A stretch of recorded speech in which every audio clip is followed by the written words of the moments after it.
tất cả các bạn. Hôm nay hai mẹ con mình lại cùng bà ngoại đi lên lán với ông bà nè.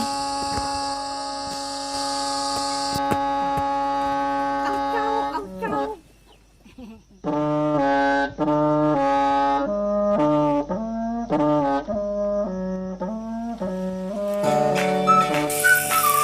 Và đây mới là mục đích chính ngày hôm nay của mình. Bây giờ mình sẽ đi vào trong rừng để chặt cây chuối. Mình sẽ lấy chuối non để về mình nấu canh nha. Cây chuối rừng rất là giòn nên mình chặt 2 nhát dao là đã đổ ngay rồi. Cái phần trên thì mình vứt đi, còn mình lấy cái phần gốc thôi.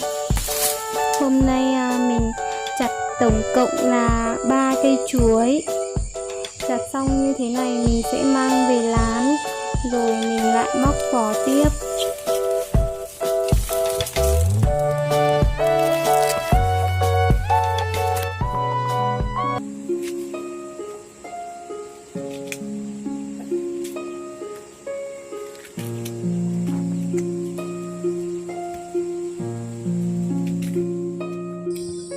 Mình đi lấy chuối về mệt quá, xong về đến lán thì bà cụ bóc hộ luôn.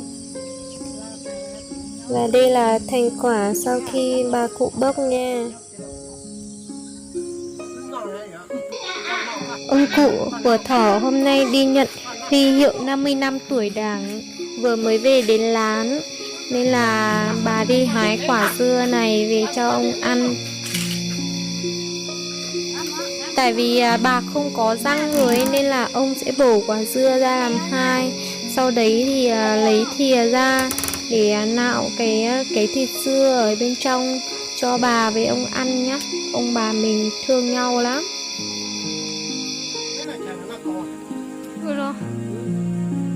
Cầu á.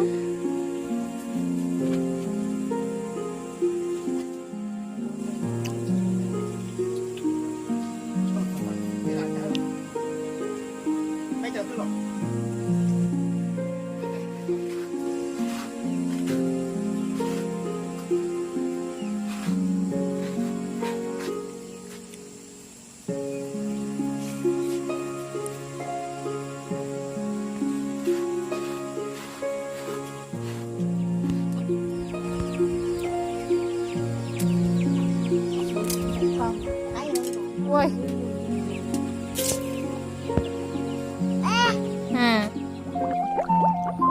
Em trai mình đang thịt gà để nấu canh chuối non. Bây giờ mình sẽ bỏ cái xơ của chuối non để tí nữa mình nấu canh gà.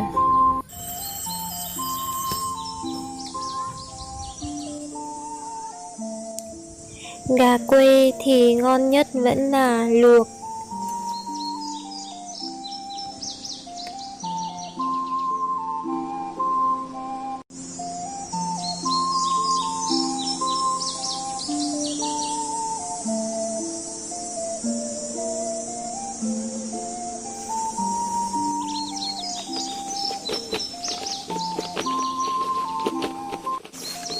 Và đây là thành quả ngày hôm nay của mình.